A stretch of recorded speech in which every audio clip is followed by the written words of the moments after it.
World top rankings ఉన్న universities లో ఎలాంటి ఐఎల్స్ రాయకుండా ఫ్రీ ఎడ్యుకేషన్ అండ్ స్కాలర్షిప్ అందుకోవాలంటే కాంటాక్ట్ విదేశ్ కన్సల్ట్స్. నమస్తే, వెల్కమ్ టు మై డ్రీమ్స్. నేను మీ మాధురి. రాజ్యసభ సభ్యత్వం కోసం వైవి సుబ్బారెడ్డి గారు నామినేషన్ వేసిన తర్వాత ఇప్పటి వరకు ఉమ్మడి రాజధానిగా ఉన్న హైదరాబాద్ ని ఇంకొన్ని రోజులు కొనసాగించాలి అంటూ కూడాను చెప్పిన వ్యాఖ్యలకి ఇప్పుడు టీడీపీ వాళ్ళు అసలు ఏంటి ఏపీకి రాజధాని లేకుండా చేస్తారా అనే ఒక ఎజెండాను పట్టుకొని దాన్ని లేవనెత్తే ప్రయత్నం చేస్తున్నారు. అసలు వైవి సుబ్బారెడ్డి గారు ఎందుకు అన్నారు, అసలు ఏం జరుగుతోంది, డీటెయిల్ గా చూద్దాం. మనతో పాటు ఉన్నారు రాజకీయ విశ్లేషకులు పురుషోత్తం రెడ్డి గారు. నమస్తే సార్. నమస్తే అండి. సార్, రాజధాని మనకి ఇప్పుడు హైదరాబాద్ ఇంకొన్ని రోజులు కొనసాగాలి, ఉమ్మడి రాజధానిగా ఉన్న హైదరాబాద్ ఇంకొన్ని రోజులు కొనసాగించాలి అని చెప్పి వైవి సుబ్బారెడ్డి గారు చెప్పడం జరిగింది. ఏపీని పరిపాలన రాజధానిగా చేసే వరకు, అంటే దాంట్లో డెవలప్మెంట్స్ అన్ని జరిగే వరకు ఇంకొన్ని రోజులు అక్కడ రాజధానికి సంబంధించిన ఏ అంశాలు ఉంటాయో అక్కడ కార్యాచరణలు జరగాలని చెప్పి సుబ్బారెడ్డి గారు చెప్పడం జరిగింది. సో దీని గురించి ఇప్పుడు టీడీపీలో ఒక వింత పోకడితో వెళ్తున్నారు. దాన్ని ఎలా చూడాలంటారు? వైవి సుబ్బారెడ్డి గారు చేసిన ప్రకటనలు రెండు. ఒకటి, మా రాజధాని విషయం మేము పూర్తయ్యేంత వరకు మాకు ఉమ్మడి రాజధాని కావాలనేది ఒకటి. రెండోది, ఉమ్మడి రాజధానిగా హైదరాబాద్ ఎందుకు ఉండాలి. నెంబర్ 1, ఉమ్మడి రాజధానిగా హైదరాబాద్ ఎలా వచ్చిందంటే విభజన చట్టం 2014లో ఉంది. 10 ఏళ్ల పాటు హైదరాబాద్ ఉమ్మడి రాజధానిగా కొనసాగుతుంది అని. దట్టు విభజన చట్టంలోని కొన్ని అంశాలు 10 ఏళ్ల లోపు చేయాలని ఉంది. విభజన చట్టంలోని హామీస్ చేయాలని ఉంది. ఇప్పుడు 2014లో ఈ చట్టం వచ్చింది కాబట్టి 2024 అంటే ఈ సంవత్సరం మే 31కి బైఫర్కేషన్ యాక్ట్ క్లోజ్ అవుతుంది.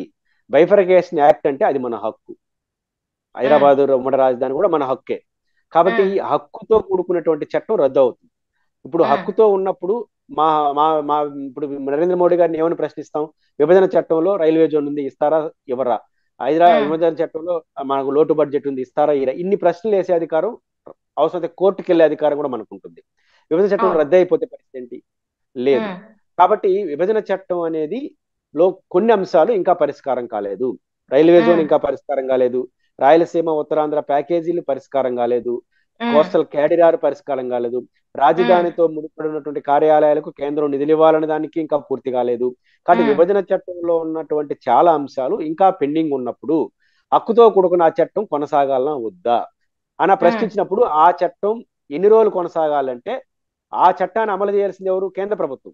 బాకీ ఒక రకంగా ఆంధ్రప్రదేశ్ ప్రజలకు ఏదైతే చట్టపరమైన హామీ ఇచ్చారో ఆ చట్టపరమైన హామీ నెరవేర్చేంత వరకు బైఫర్కేషన్ యాక్ట్ కొనసాగాల్సిందే. ఎన్ని రోజులు కొనసాగిస్తారు అది కేంద్రం నిర్ణయించుకోవాలి. మీరు 2 రోజులు అమలేస్తే 2 రోజులు. ఇది ఫస్ట్ పాయింట్. విభజన చట్టంలో భాగంగానే ఇంకోటి ఏముందంటే Hyderabad common capital. Hyderabad common capital 2 కారణాలు. ఒకటి, మనకు ఇక్కడ రాజధాని లేదు కాబట్టి ఆ రోజుల్లో మనం పరిపాలించుకోవడానికి వెసులుబాటుగా ఆ రాజధానిని ఆ హైదరాబాద్ నుంచి మనకి వెసులుబాటు ఉంది. దాంతోపాటు అక్కడ సెక్షన్ 8 కూడా ఉంది. సెక్షన్ 8 ఏంటంటే శాంతి భద్రతలు లాంటి ఇష్యూలు వచ్చినప్పుడు ఆంధ్రప్రదేశ్ ప్రజలు కానీ ఇతర తెలంగాణ ఇతరులకు భయోన్మాదాల పరిస్థితులు ఏర్పడినప్పుడు గవర్నర్ పరిశీలించి హైదరాబాద్ లా అండ్ ఆర్డర్ని తన చేతిలో తీసుకోవచ్చు. ఈ యాక్ట్ ప్రకారం తెలంగాణ ప్రభుత్వం ప్రజలు ఎన్నుకున్న ప్రభుత్వం ఉన్నా ఆడ కమిషనర్ని, ఆడ పోలీస్ ఆఫీసర్లని ఎంపిక చేసుకునే అధికారం కూడా గవర్నర్కి ఉంటుంది. అంటే 3 పేర్లు వాళ్ళు పంపించాలి, దాంట్లో వీళ్ళని ఎంపిక చేస్తారు. అంటే అర్థం ఏమిటి? హైదరాబాద్ లా అండ్ ఆర్డర్ పైన కూడా గవర్నర్కి పెత్తనం ఉంటుంది. ఇది ఏ రాష్ట్రానికి లేనటువంటి ప్రత్యేక పరిస్థితి. ఇవన్నీ మనకు హక్కుగా ఉన్నాయి. హైదరాబాద్ లో ఇంకా కొంతకాలం ఎందుకు కొనసాగాలి? ఇంకోటి అనొచ్చు చాలా మంది, ఇప్పుడు తెలుగుదేశం పార్టీ వాళ్ళు కొంతమంది అంటే ఇంకా రాజధాని పెట్టరాని. హైదరాబాద్ లో రాజధానితో కూడుకున్న హక్కు ఉండడం వేరు, ఆడి నుంచి పరిపాలించడం వేరు. ఇప్పుడు సుబ్బారెడ్డి గారి కాన్సెప్ట్ ఏంటంటే అది పరిపాలించడం కోసం కాదు, ఆ హక్కు కొనసాగాలి. ఎందుకు కొనసాగాలి అంటే హైదరాబాద్ నుంచి ఉమ్మడి ఆస్తులుగా 100కు పైచిలుకు కార్యాలయాలు మనకున్నాయి. పరిష్కారం కావాలి, సెటిల్మెంట్ కాల వాళ్ళకి మనకు. ఇది పరిష్కారం కావాలంటే మనకు ఆ రైట్ ఉంటే తొందరగా పరిష్కారం ఉంది. రైట్ ఉంటేనే 10 ఏళ్ళైనా పరిష్కారం కాల.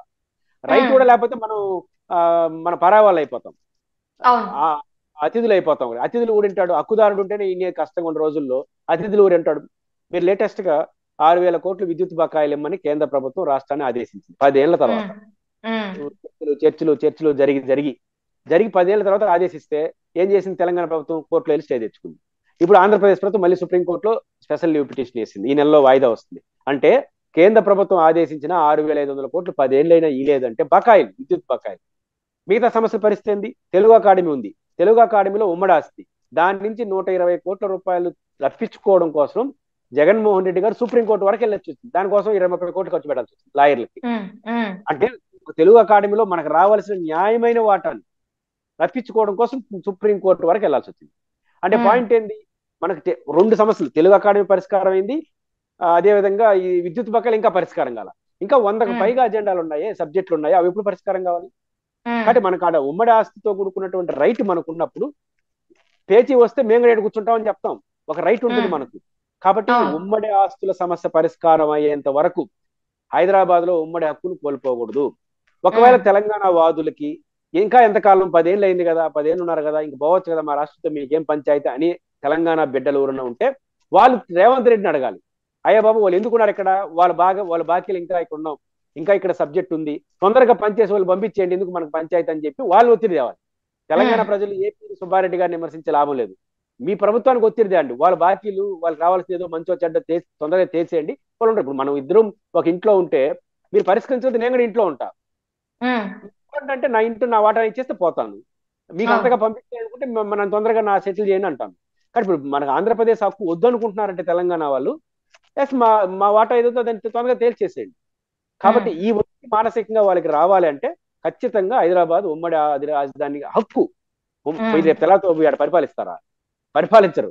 అంటే హక్కు కోరాడు సుబ్బారెడ్డి గారి మాటల్లో ఓటీటీ ఎలా ఉన్నా సుబ్బారెడ్డి కోరింది అప్రోప్రియేట్ కరెక్ట్. ఖచ్చితంగా హక్కుగా ఉండడం అనేది మన ఆస్తులు కాపాడు కోసం, మన ఆస్తులు సాధించుకోవడం కోసం, అదేవిధంగా బకాయిలు రప్పించుకోవడం కోసం ఖచ్చితంగా ఉండాలంట. ఖచ్చితంగా రాజధాని మన రాజధాని హక్కును కోల్పోకూడదు. రెండో పాయింట్, విశాఖ అమరావతి అనేది పాలసీ డెసిషన్స్. బట్ ఆంధ్రప్రదేశ్ రాజధాని పూర్తి స్థాయి ఏర్పాటు చేసుకునేంత వరకు ఎవరి డబ్బులతో ఏర్పాటు చేయాలండి? రాజధానిలో ఉన్నటువంటి అసెంబ్లీ, సెక్రటేరియట్ ఇవన్నీ కూడా కేంద్ర డబ్బులతో ఏర్పాటు చేయాలి. కేంద్రం డబ్బులు ఇవ్వాలి. వారు సరిగ్గా ఇవ్వకపోతే తప్పెవరిది? వాళ్ళది. అప్పటి వరకు మేము ఉంటాం. కాబట్టి మన హక్కు అది. హక్కుని కోరాడు సుబ్బారెడ్డి తప్ప ఆ నుంచి రేపు తెల్లారితో పోయి పరిపాలించడం కోసం కాదు. దీన్ని ఎటకారం చేయాల్సిన అవసరం లేదు. సుబ్బారెడ్డి గారు చెప్పింది అప్రోప్రియేట్ కరెక్ట్. ఖచ్చితంగా తెలంగాణ హైదరాబాద్ లో మన హక్కుని కొనసాగించాల్సిందే. ఎంతవరకు అంటే ఆ సమస్య పరిష్కరించేంత వరకు. దానికి అది తప్పు అనుకుంటే ఆ తప్పు కేంద్రాన్ని అవుతుంది, తెలంగాణ ప్రభుత్వం అవుతుంది తప్ప ఆంధ్రప్రదేశ్ కాదు. Okay sir, thank you very much sir.